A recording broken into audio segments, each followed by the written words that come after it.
PT of fundamentals of extension and part 2। लेकिन हमेशा की तरह मैं स्टार्ट करने से पहले एक थॉट आपको ज़रूर बताऊंगी। If you fail to plan then plan to fail. इसका मतलब ये है कि अगर आप प्लान करना ही आपको नहीं आता या फिर आप if you are a failure in planning then always plan to fail. आपको प्लान करके पढ़ना चाहिए। जैसे मैं भी मतलब हम लोग जैसे पढ़ा रहे हैं सब लोग इस चैनल पे, तो हम लोग भी एक प्लान करते हैं, शेड्यूल करते हैं, फिर पढ़ते हैं, फिर पढ़ाते हैं आपको। तो वैसे ही आप लोगों का भी मोटिव होना चाहिए कि कैसे प्लान करें टू सक्सीड। जो हम सोच रहे हैं उसमें सक्सेस कैसे लाना है। अगर आप वही प्लान ना कर पाएँ, आप शेड्यूल ना बना पाएँ, आप अच्छे से उसको वर्कआउट ना कर पाएँ, तो फिर फेलियर तो डेफिनेट है। तो फिर इसी थॉट के साथ आज का टॉपिक शुरू करते हैं, फंडामेंटल्स ऑफ एक्सटेंशन। ये पार्ट 2 है जो हम पार्ट 1 में पढ़े थे। Extension, what is extension education, what is education, types of education, जितना भी हम पढ़े थे आई होप कि आप सबको अच्छे से याद हो और आप सब अच्छे से पढ़ लिए होंगे उसको। अभी हम शुरू करते हैं अपना पार्ट 2। ऑलरेडी हम लोग पढ़ चुके हैं कि एक्सटेंशन एजुकेशन क्या है। अभी हम लोग पढ़ेंगे कि what is extension educational process. ये प्रोसेस ये होता कैसे है और ये क्या है actually. This process was developed by Liggins and you people are already familiar with that with his name and अभी हम लोग पढ़ेंगे कि इसका स्टेप्स क्या क्या है। इसको पॉपुलरली हम लोग सॉर्टर बोलते हैं, मतलब ये इजी होता है याद रखने के लिए, इसलिए हम लोग बोलते हैं इसे sorter. S for situation, objective O, T for teaching, E for evaluation and R for reconsideration। इसको हम लोग वन बाय वन देखेंगे अच्छे से। सिचुएशन मतलब क्या अभी सिचुएशन है, क्या प्रेजेंट सिचुएशन है, what is the problem in the present situation, what is now. Objective मतलब व्हाट शुड बी, क्या होना चाहिए। सपोज़ अभी हम रख रहे हैं, अभी सपोज़ हम लोग ला रहे हैं इतना मार्क्स 50% 60%, तो बट क्या होना चाहिए, हमको 80% लाना चाहिए। तो वो ऑब्जेक्टिव ये है कि व्हाट शुड बी। टीचिंग ये है कि what to teach and how to teach. सिर्फ ये नहीं पता होने से कि हाँ हमको क्या पढ़ाना है, ये भी पता रहना चाहिए और हम कैसे पढ़ाएं कि बच्चों को अच्छे से समझ में आए। या फिर जो फार्मर्स, मेनली एक्सटेंशन एजुकेशन मैं कल भी बताई थी कि हमेशा फार्मर्स के साथ ही डील करता है, तो मोस्टली हम लोग को फार्मर्स के अकॉर्डिंग पढ़ाना है, क्या उनके लिए सही है और हम कैसे पढ़ाएं ताकि उनको अच्छे से समझ में आए। ये भी बहुत ज़्यादा इम्पॉर्टेंट है। फिर है इवैल्यूएशन। सिर्फ अगर हम लोग पढ़ा के छोड़ दें उन्हें तो फिर कोई मतलब ही नहीं है, क्योंकि हमको इवैल्यूएट भी करना है कि रिज़ल्ट क्या आया। सपोज़ हम लोग क्रॉप्स के बारे में उनको पढ़ा रहे हैं, तो उस पर वो लोग काम किए कि नहीं, अगर काम किए तो रिज़ल्ट आया कि नहीं, कितना रिज़ल्ट आया, ये भी हम लोगों को इवैल्यूएट करना चाहिए। और फिर है रिकंसिडरेशन, मतलब अगर सपोज़ कुछ प्रॉब्लम हुआ कि कुछ ऐसा हुआ कि जो हम नहीं चाहते थे, या फिर व्हाट टू डू नेक्स्ट। जैसे अगर सपोज़ इवैल्यूएट कर लिए, सब कुछ सही है, हम लोगों को भी अच्छा लगा, हम चलो हम जो रिज़ल्ट चाहते थे वो आया, लेकिन नेक्स्ट भी तो करना है, वहीं पे तो नहीं स्टॉप होना है, तो नेक्स्ट कुछ करना है, तो वो है reconsideration. I repeat again, S for situation, O for objective, T for teaching, E for evaluation and R for reconsideration. Please remember this and it is very important and very easy to remember also. sorter, इसका छोटा सा नाम याद रखिए, sorter। Just एक trick है उसको याद रखने के लिए, एंड पॉपुलरली हर बुक में ये लिखा जाता है sorter, तो इसको याद करने में इतना प्रॉब्लम नहीं होगा। हम लोग पढ़ेंगे कुछ इंपॉर्टेंट डेफिनेशंस है इसमें, जो कि ये आपको डायरेक्टली याद रखना ज़रूरत नहीं है, क्योंकि यहाँ पे तो कोई मेंस का पेपर नहीं है कि जो आप डायरेक्टली बैठ जाएं लिखने के लिए, वो तो नहीं है। लेकिन कई बार ऐसा होता है कि डेफिनेशन दिया रहता है और फिर पूछता है कि ये क्या है, मतलब what is this, whether it is teaching, whether it is learning, whether it is procedure, whether it is process, what is this, you have to that time you have to tick the correct answer. तो इसीलिए मैं कुछ definitions भी लिखी हूँ इसमें। हम लोग पढ़ते हैं कुछ इंपॉर्टेंट डेफिनेशंस नाउ। फर्स्ट है teaching, the process of arranging the situation in which the important things are to be learn is teaching. मतलब जैसे अभी हम लोग अरेंज किए हैं कि मैं पीपीटी बनाई हूँ, स्लाइड्स बनाई हूँ, अभी आप लोगों के सामने मैं बोल रही हूँ या फिर ऑडियो रिकॉर्ड कर रही हूँ, ये सारा एक टीचिंग का ही मेथड है कि मैं ऐसे पढ़ाऊँ कि बच्चों को समझ में आए। सारा सिचुएशन को अरेंज करके जब कोई बैठता है पढ़ाने के लिए कि हाँ बच्चे उससे सीख पाएँ, दैट इज़ कॉल्ड टीचिंग। बच्चे हो, फार्मर हो, मतलब जहाँ तक हम पहुँचना चाहते हैं, जिन लोगों को हम मतलब जानना चाहते हैं कि हाँ वो लोग जान रहे हैं ये पढ़ाई जिनके लिए है, तो वो लोग अच्छे से उसको ले पा रहे हैं कि नहीं। To arrange such a kind of situation that it makes easier for the learner to learn, that is called teaching. Next है learning, the process by which an individual through one's own efforts and abilities change the behavior is learning. अभी आपको बताई थी कि education क्या है, वो एक बिहेवियर ही है, पैटर्न ऑफ बिहेवियर है। तो वैसे ही लर्निंग भी ऐसा है कि अगर हम एफर्ट्स डालते हैं, मतलब जो लर्नर है, सपोज़ आप लोग मेरे स्टूडेंट्स, आप लोग अगर एफ़र्ट डाल के जो भी मैं पढ़ा रही हूँ अगर आप उससे सीख रहे हैं और अपने बिहेवियर, अपने मार्क्स और अपने फ्यूचर में चेंजेस ला रहे हैं, दैट इज़ लर्निंग। ये प्रोसेस को ही हम लर्निंग बोलते हैं, जो कि लर्नर पे ज़्यादा डिपेंडेंट होता है क्योंकि वो उसी का एफर्ट्स है जिस वजह से वो सीखना चाहता है। नेक्स्ट है what is process? A course of procedure, something that occurs in a series of action or events connecting to the desired end is called as process. Process मतलब क्या है कि एक सीरीज़ ऑफ एक्शन है, एक के बाद एक।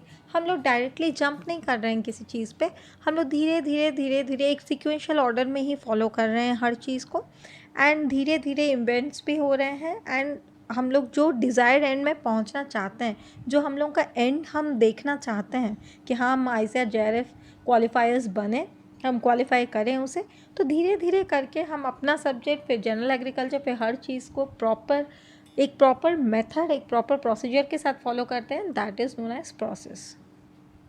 एंड आई रियली होप कि आप सब लोग क्लियर हैं अभी तक मैं जो भी पढ़ाई हूँ, एंड कुछ भी डाउट हो, कुछ भी हो, प्लीज़ कमेंट सेक्शन में कमेंट कर दीजिए, मैं आप लोगों का आंसर कर दूँगी, कोई प्रॉब्लम नहीं है, आप लोग डाउट बेझिझक पूछ सकते हैं। आई होप कि यू ऑल आर क्लियर। अभी नेक्स्ट हम लोग बढ़ते हैं, जैसे मैं लास्ट PPT में भी की थी कि कुछ की पॉइंट्स मैं हमेशा देती हूँ ताकि आपको, अगर आप सिर्फ यही भी पढ़ते हैं तो भी आपको कुछ ना कुछ बेनिफिट ज़रूर मिलेगा। इस हिसाब से मैं इसको भी बनाई हूँ, कुछ की पॉइंट्स इसमें भी हैं। जैसे फर्स्ट देखते हैं, learning is motivated by self.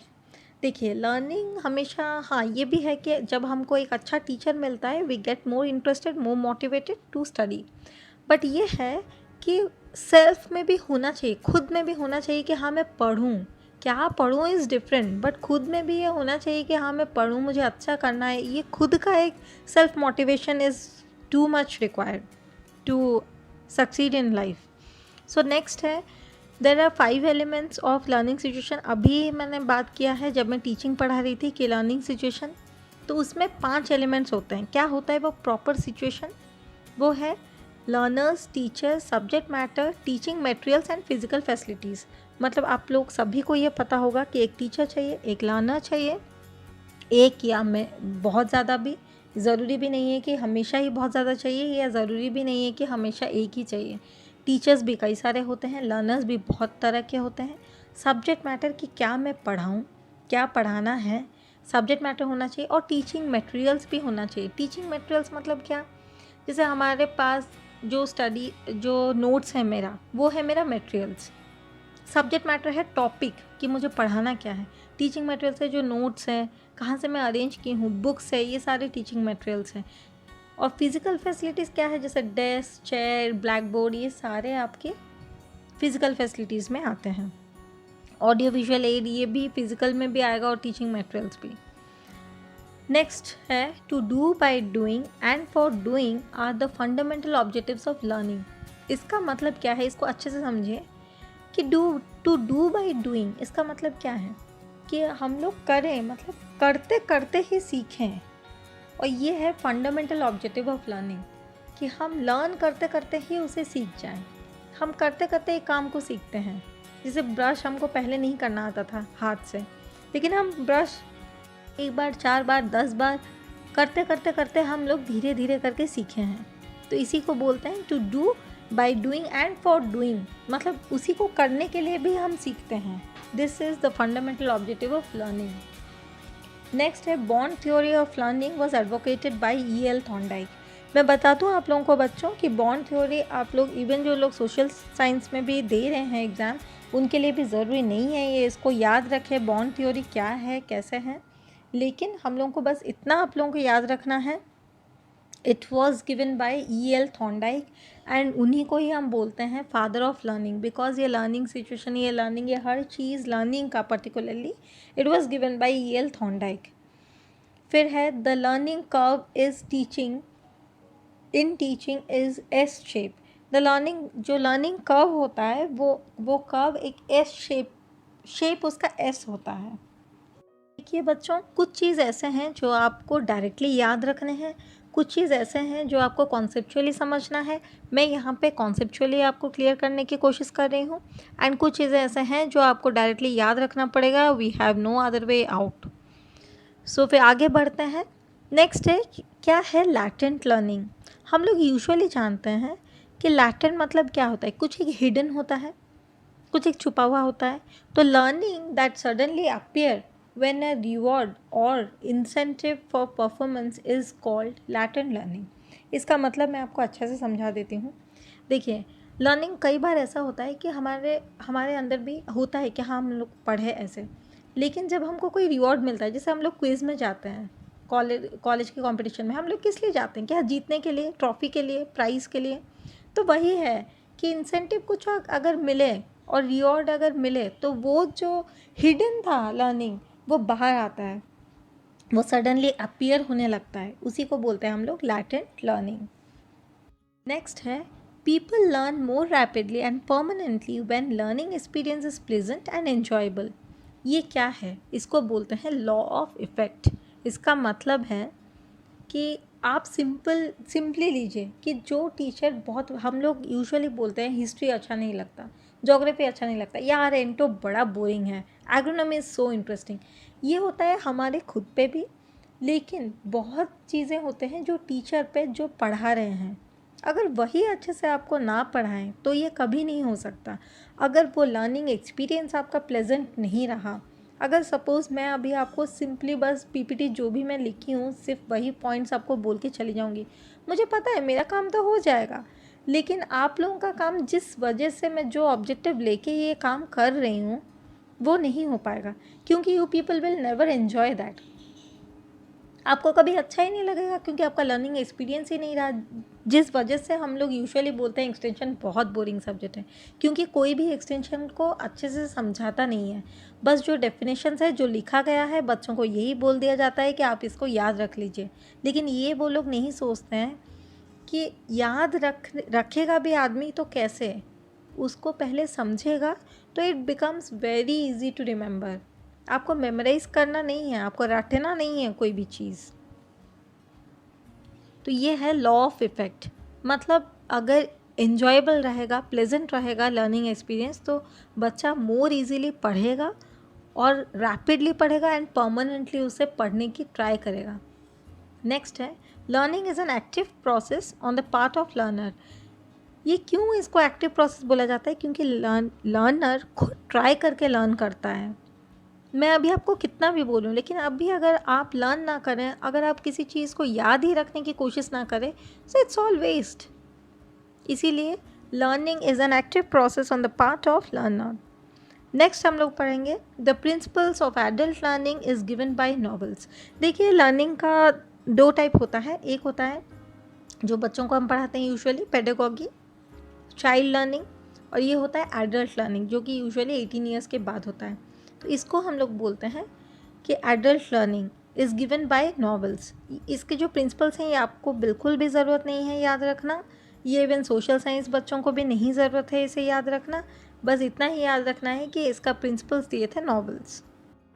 Next है आपके principles of extension. This topic is very very important for those people who are appearing for social sciences, those who are interested in extension particularly, क्योंकि इसमें से questions बहुत आते हैं, बहुत घुमा फिरा के क्वेश्चंस पूछते हैं जो कि बच्चों को यूजुअली समझ में नहीं आता। और इसमें ये है कि बहुत ईजी है, अगर आप एक बार समझ जाएँ, पढ़ लें तो बहुत अच्छे से आप कर सकते हैं, लेकिन प्लीज़ बी विथ मी। पहला है, first thing to remember, there are 11 principles of extension.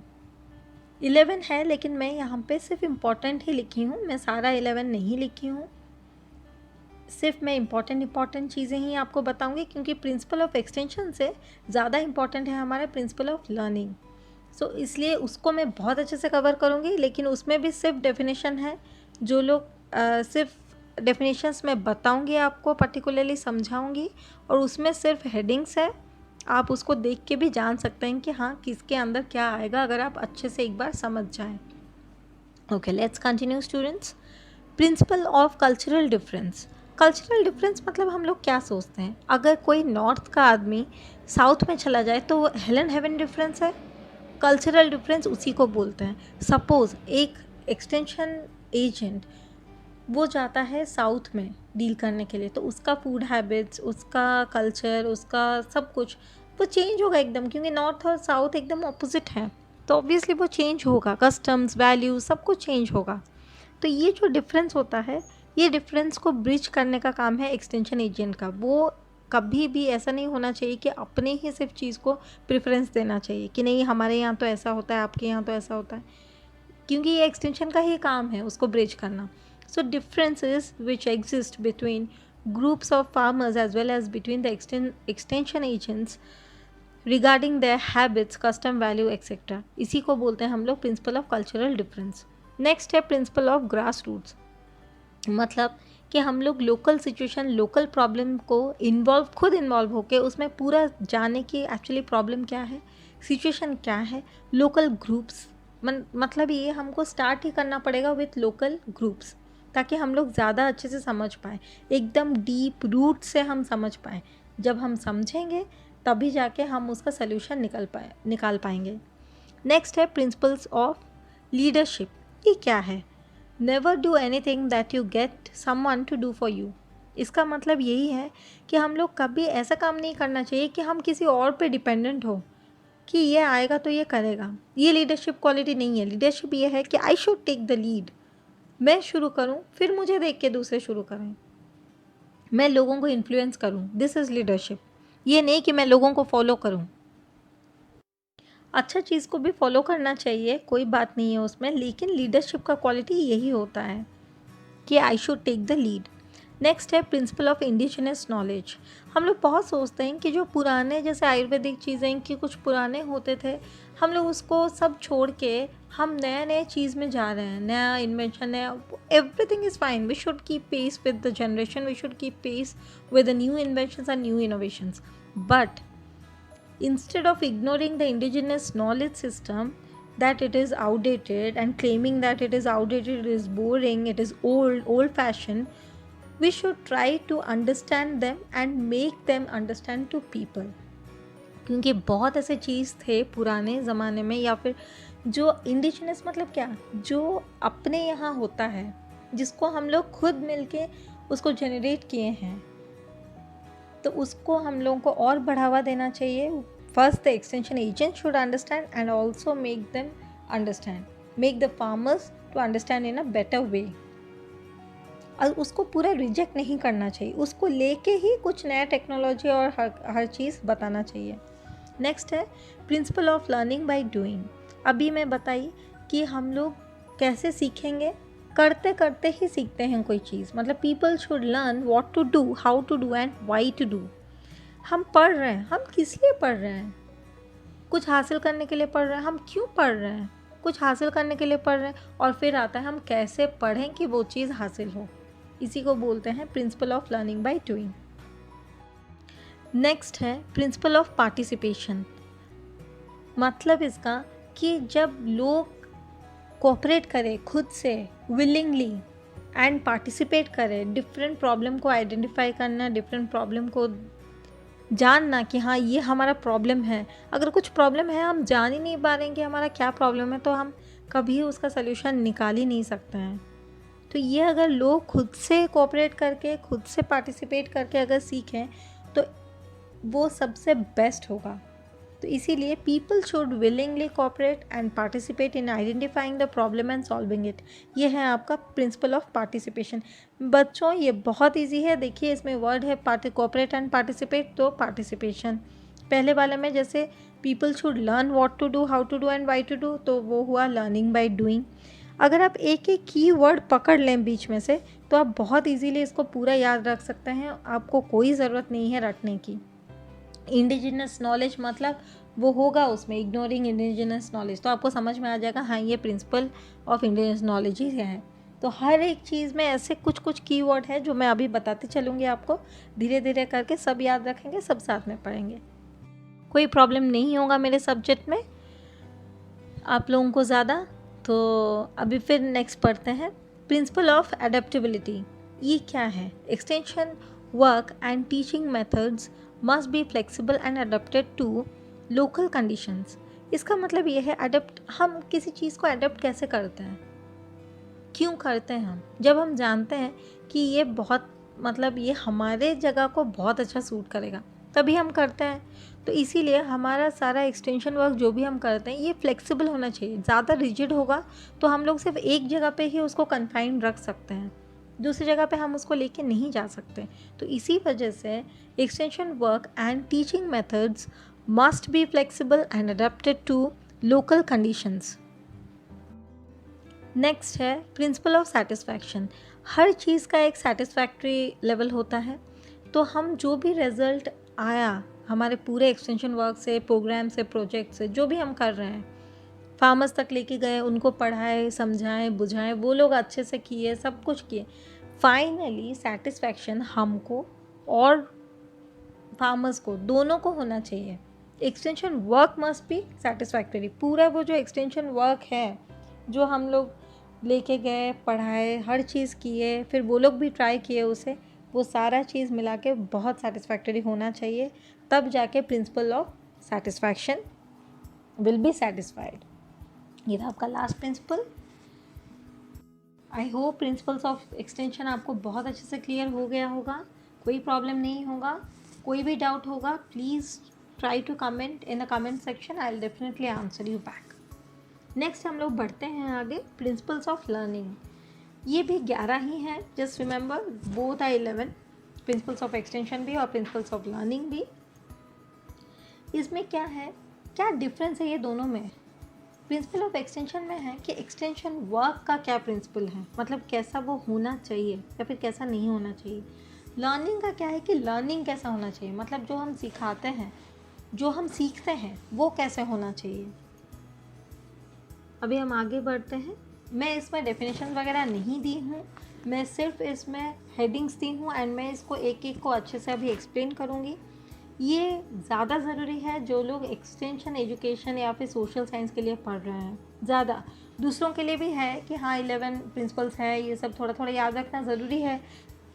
बता नहीं सकते कि कब किस उस पर आ जाए, क्योंकि जनरल एग्रीकल्चर में तो हम लोग हर चीज़ पूछ सकता है एक क्वेश्चन, और अगर कोई एक्सटेंशन वाला ही बैठ गया पेपर बनाने के लिए तो मोस्टली यही पूछ देगा। तो इसीलिए I am try my level best कि आपको हर चीज़ में अच्छे से समझाऊँ ताकि आपको दोनों तरह से वो यूज़ हो। शुरू करते हैं प्रिंसिपल ऑफ एसोसिएशन। मतलब लोग कैसे एसोसिएट कर पाए उससे। सपोज़ एक आदमी बहुत ज़्यादा मतलब वो अप्लाई कर रहा है, नाइट्रोजनस फर्टिलाइज़र यूज़ कर रहा है, हर चीज़ यूज़ कर रहा है, लेकिन हम लोग उनको मोटिवेट ये कर सकते हैं कि आप बैलेंस फर्टिलाइज़र यूज़ करें, मतलब जितना NPK जिस क्रॉप के हिसाब से जितना चाहिए उतना ही यूटिलाइज़ करें तो आपको यील्ड अच्छा आएगा। This is called principal of association. And learning हमेशा ग्रोथ लाइक होना चाहिए, मतलब हमेशा फॉरवर्ड, हमेशा ग्रोथ की तरफ ही होना चाहिए वो लर्निंग, और हमेशा कंटिन्यूस होना चाहिए। इसको भी बोलते हैं principle of association. These 2 points कि principle of association deals with mainly continuous process होना चाहिए लर्निंग का, and secondly a person should be able to associate his situation with the learning process. Next हम लोग पढ़ेंगे प्रिंसिपल ऑफ सेल्फ एक्टिविटी। ये होता है, ये मैं अभी से शुरू से ही बोल के आ रही हूँ कि सेल्फ एक्टिविटी क्या होता है, जो खुद से आदमी करे। जैसे अभी मैं आपको पढ़ाई, लेकिन आप अगर खुद से ही पढ़ेंगे नहीं, खुद पे ये सेल्फ वर्क नहीं करेंगे, खुद से सेल्फ स्टडी नहीं करेंगे तो it will never be beneficial. तो जैसे एग्जांपल यही है कि हम लोग डेमोन्स्ट्रेट तो कराते हैं फार्मर्स को, लेकिन उसके ओन फील्ड में, ओन सिचुएशन में वो अगर उसको करे that is called principle of self activity. Principle of dissociation, ये कि पहले हम एसोसिएशन पढ़े, अभी हम डिसोसिएशन पढ़ेंगे। डिसोसिएशन का मतलब ये होता है, मैं एक सिंपल सा एग्जांपल देती हूँ। जैसे द फार्मर को एक क्रॉप में ब्रॉडकास्टिंग करना एडवाइजेबल नहीं है, लेकिन वो बिकॉज कि हर क्रॉप को वो ब्रॉडकास्टिंग ही कर रहा है, हर सीड्स को, तो वो उसको भी कर रहा है, उसको यील्ड कुछ अच्छा नहीं आ रहा है। इसका मतलब ये है कि उसको उस जो वो सीखा है उससे उसको डिसोसिएट करना है, मतलब कि उस हिसाब से उसको हटना है। जैसे हम लोग अगर कोई फार्मर को हम बताते हैं कि भैया फर्टिलाइज़र इतना दो, वो फर्टिलाइज़र बहुत ज़्यादा देने लगता है जब वो देखता है कि यील्ड अच्छा आ रहा है ज़्यादा देने से। लेकिन एक पॉइंट ऑफ टाइम में ऐसा होता है कि फर्टिलाइज़र इतना ज़्यादा यूज़ हो जाता है कि सॉइल का एकदम क्वालिटी डिग्रेड हो जाता है, जिस वजह से ज़्यादा यील्ड नहीं आ पाता। और नहीं आ पाता इसी वजह से उसको डिसोसिएट करना पड़ेगा, मतलब वो जो सीखा है, वो जो जाना है, वो जो कर रहा है, उसको हट के कुछ और करना पड़ेगा, तब जाके उसका यील्ड फिर से उसी तरह अच्छा आएगा। नेक्स्ट है प्रिंसिपल ऑफ ट्रांसफ़र। ट्रांसफ़र का क्या मतलब है? अगर मैं अभी जानती हूँ कि प्रॉपर इरिगेशन किसे कहते हैं, कैसे एक क्रॉप को प्रॉपरली इरिगेशन करना चाहिए, ड्रिप इरिगेशन यूज़ करूँ कि स्प्रिंकलर इरिगेशन यूज़ करूँ कि कुछ भी वैसा, लेकिन अगर मैं वही चीज़ दूसरे क्रॉप में नहीं ला पा रही हूँ, मतलब मेरा ट्रांसफ़र नहीं हो रहा है। मुझे ये करना चाहिए कि हम एक क्रॉप में कैसे प्रॉपर इरिगेशन मैनेजमेंट कर रही हूँ, दूसरे क्रॉप में भी उसको अच्छे से कर पा रही हूँ। This is called principle of transfer. कि हम सिर्फ ये पढ़ाई एक जगह के लिए नहीं है, ये पढ़ाई सारी चीज़ों के लिए है। ट्रिक्स हम सीखते हैं वो अगर हम हर चीज़ में फॉलो करें उसे, तो उसको बोलते हैं प्रिंसिपल ऑफ ट्रांसफ़र। हमको वो आना चाहिए। नेक्स्ट है प्रिंसिपल ऑफ रेडीनेस। मतलब कोई भी सपोज एक्सटेंशन एजेंट आके कुछ भी पढ़ा रहा है आपको, सपोज मैं अभी आपको कुछ भी अभी मैं पढ़ा रही हूँ प्रिंसिपल्स, पर आप रेडी ही नहीं है पढ़ने के लिए, आपको लग रहा है कि यार ये बोरिंग है, ये तो आता नहीं है, क्वेश्चन ये वैसा है ऐसा है, तो मतलब आप में रेडीनेस नहीं है। लेकिन अगर आप यही सोचें कि यार ये बहुत इंपॉर्टेंट है, अगर नहीं भी आए क्वेश्चंस लेकिन कहीं पे आ सकता है, या फिर मैं सोशल साइंस से एग्ज़ाम दे रही हूँ तो ये आ सकता है, दिस मस्ट बी इम्पॉर्टेंट, मैं एक बार सुन लूँ क्या बोल रहे हैं मैम, तो this will be very helpful for you. This is called principle of readiness. हमेशा एक लर्नर को रेडी रहना चाहिए कि भी टीचर पढ़ाए उसको अच्छे से एक्सेप्ट करें एंड उस पर काम करें। नेक्स्ट है प्रिंसिपल ऑफ सेट और एटीट्यूड। एटीट्यूड के बारे में मैं कल ही बताई थी आप लोगों को कि हम कैसे फील करते हैं, और feeling towards a particular object और पर्सन और आइडिया और एनीथिंग। तो यही है प्रिंसिपल ऑफ सेट और एटीट्यूड, कि वो जो फेवरेबल एटीट्यूड, मतलब फार्मर एक फेवरेबल एटीट्यूड किसी चीज़ के लिए डेवलप करता है ना, when a farmer develop a favourable attitude towards a scientific treatment of anything, of crop or of cattle or of livestock or anything, that becomes attitude। कि आपको हमेशा फेवरेबल एटीट्यूड अगर आप रखें कि हाँ इसको एक्सेप्ट करना है, तब जाके पॉजिटिव एटीट्यूड रखें किसी चीज़ को, तो वो चीज़ भी आपके लिए उतना ही बेनिफिशियल होगा एंड आप उसको अच्छे से उतना ही यूटिलाइज कर सकते हैं। नेक्स्ट है प्रिंसिपल ऑफ प्रैक्टिस। हमेशा ये बोला जाता है practice makes a man perfect. इसका ये है कि हम एक बार पढ़ के छोड़ दे तो नहीं होगा, इसको बार बार हमको प्रैक्टिस करना पड़ेगा, बार बार हमको ये सीखना पड़ेगा कि हमको कैसे पढ़ना है और फिर कैसे करना है एक चीज़। अगर हम वही चीज़ नहीं कर पा रहे हैं तो दिस इज़ सिंपली वेस्ट। फिर है प्रिंसिपल ऑफ मोटिवेशन। मोटिवेशन मैं अभी आप लोगों को बताई हूँ कि मोटिवेशन किसे बोलते हैं। मोटिवेशन मतलब कि हमारा जो एंड है हम उसको डायरेक्ट, मतलब हम उसी हिसाब से एक एफर्ट्स ले रहे हैं, हम वो हर चीज़ करते हैं, हम सेल्फ मोटिवेटेड रहते हैं कि हाँ हम ये एग्ज़ाम हमको क्वालिफाई करना है, अगर हम ये एग्ज़ाम क्वालिफाई कर लें, अगर हम JRF बन गए तो हमको इतना स्कॉलरशिप मिलेगा। कोई कोई भी मोटिवेशन, किसी का मोटिवेशन है नहीं यार फाइनेंशियल इश्यूज़ है हमको स्कॉलरशिप चाहिए, किसी का मोटिवेशन है नहीं हम एक JRF स्टूडेंट बन के जाएँ किसी कॉलेज या यूनिवर्सिटी में तो थोड़ा प्रेस्टीज अच्छा मिलेगा या फिर अच्छा लगेगा खुद को कि हाँ हम एक JRF स्टूडेंट है। किसी को ये है कि नहीं यार फ्यूचर में अच्छा जॉब मिलेगा। एनीथिंग दैट मोटिवेट्स यू, वो हर चीज़ आप यूटिलाइज कर सकते हैं पढ़ने के लिए, सीखने के लिए। नेक्स्ट है principle of clarity of objectives. मतलब जो ऑब्जेक्टिव है हमारा एक फार्मर को डील करने की, उसका प्रॉब्लम सुनने की या फिर उसी पे डील करने की, वो ऑब्जेक्टिव पहले क्लियर होना चाहिए। वो फार्मर को भी यही पता होना चाहिए कि एक्सटेंशन एजेंट ये जो हैं साइंटिस्ट, ये किस चीज़ के लिए बोल रहे हैं।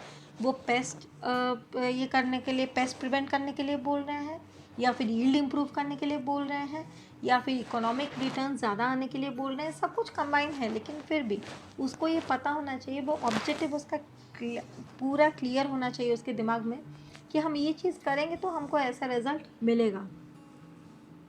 नेक्स्ट है प्रिंसिपल ऑफ कोऑपरेशन। जैसे फार्मर्स हैं, उनका यूनिटी होता है, वो लोग कोऑपरेट करना चाहिए। अगर कोऑपरेट वो लोग कर गए तो इट फेवर्स लर्निंग प्रोसेस। ये बहुत फेवरेबल सिचुएशन हो जाता है एक लर्निंग के लिए।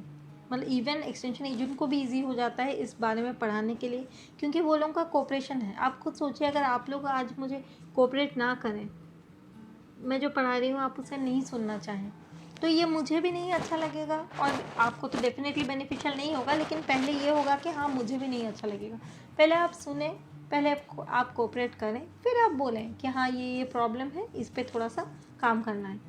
Then obviously I'll also change, and the extension agent who is teaching the farmer, he will also try to change his pattern. Next है प्रिंसिपल ऑफ टाइमिंग। जैसे हम अगर इरिगेट करते हैं किसी क्रॉप को, हर एक क्रॉप का एक क्रिटिकल स्टेज होता है। आप लोगों को एग्रोनॉमी में आप पढ़े होंगे कि किस क्रिटिकल स्टेज में कितना पानी देना चाहिए, या फिर कब इरिगेट, उसको सबसे ज़्यादा ज़रूरत है इरिगेशन का। तो ये होता है एक टाइमिंग, किस टाइम पे हम लोग स्प्रेयर लेके वीडिसाइड स्प्रे करें, किस टाइम पे हम लोग इरिगेट करें, किस टाइम पे हम लोग पेस्टिसाइड स्प्रे करें। ये हर चीज़ होता है principle of timing. Okay students, we have now completed successfully about all the principles of learning and principles of extension. I hope it is very clear to you. Next हम लोग आएंगे cone of experience. It was given by Edgar Dale, and what is cone of experience? इसमें है हर चीज़ कि हम लोग कितना, मतलब हम लोग क्या करते हैं, हम कैसे रिमेंबर करते हैं कोई चीज़ को, हम कैसे याद रखते हैं, how do we remember, how we tend to remember, हम कैसे याद रखते हैं किसी चीज़ को, और कितना परसेंट। अगर हम सिर्फ पढ़ें तो सिर्फ 10% याद रखते हैं। एंड ये रीडिंग हमेशा top of the cone of experience में होता है, एंड बॉटम में उसका ज़्यादा परसेंटेज होता है, लास्ट में होता है सेइंग एंड डूइंग बॉटम में। तो मैं आपको परसेंटेज बताती चलूँगी। रीडिंग में सिर्फ हम 10% याद रख सकते हैं। अगर हम सुनते हैं, जैसे आप लोग अभी सुन रहे हैं, तो आप थोड़ा सा ज़्यादा याद रखेंगे, 20%।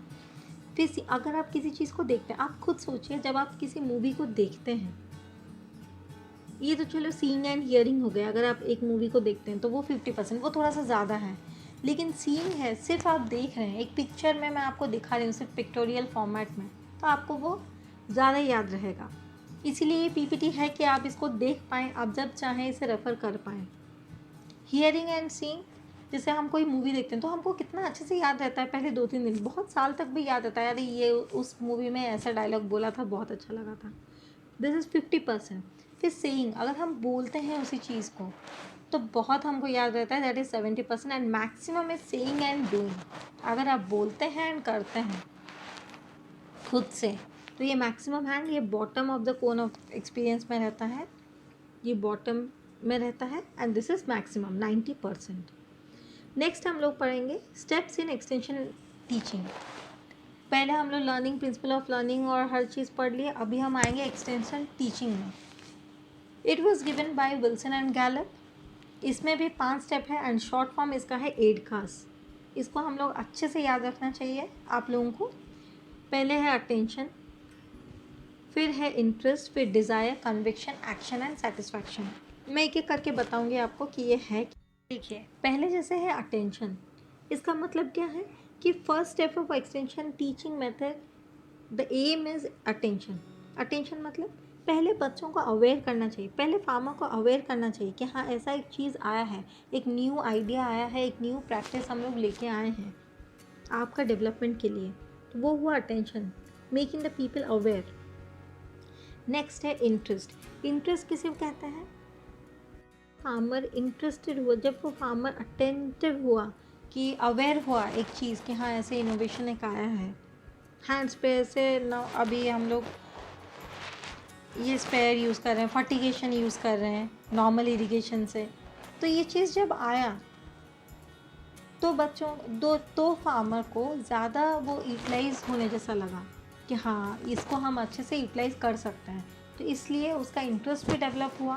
तो इसी को बोलते हैं इंटरेस्ट। डिज़ायर मतलब increasing the existing behavior and motivating the people for change, इसको हम बोलते हैं डिज़ायर। मतलब हम उनका जो बिहेवियर है कि नहीं हम इसको यूज़ नहीं करेंगे, जैसे वो होता है लोगों का कि नहीं इसको करेंगे तो कुछ नुकसान होगा, कुछ साइड इफ़ेक्ट्स होगा, तो उसको हमको चेंज करके हम पीपल को मोटिवेट करना चाहिए एक चेंज के लिए, इसको हम बोलते हैं डिज़ायर। नेक्स्ट है कन्विक्शन। कन्विक्शन मतलब एक स्ट्रॉन्ग परसुएशन हम लोगों का होना चाहिए। As extension agent, as an extensionist, I should try to persuade people, to convince people to apply the new idea and practice in their own situation. That is called conviction. Next है action. Action मतलब ये stage है, this is the stage of putting the ideas or practice into operation. This is called action. मतलब जो हम सीखे हैं, जिसे हम बोलते हैं ना कि हम सिर्फ सीखने से नहीं होगा, इसको अप्लाई भी तो करना चाहिए, इसको एक्ट भी तो करना चाहिए। इसको जब हम अपने फील्ड में अपने वे से हम इसको पुट करते हैं तो this is called as action. Next है सेटिस्फैक्शन। अगर ये चीज़ अच्छे से अमल हो पाई, अगर ये चीज़ अच्छे से रिजल्ट हमको दे पाया जो हम सोच रहे हैं, तो वी रेफर टू सेटिस्फैक्शन। तो एक सेटिस्फाइड लगता है। सपोज़ हम किसी चीज़ में पैसा खर्च किए और वो बहुत अच्छे से हमको उसका रिटर्न आया, या फिर वो चीज़ हमको अच्छा लगा, दूसरों को भी अच्छा लगा, then it is generally it generates satisfaction. तो बच्चों हम लोग अच्छे से सबको पढ़ चुके हैं, एंड बीच बीच में मैं की पॉइंट्स भी लिखी थी, उसको भी आप अच्छे से याद रख सकते हैं। And thank you really for being there with me.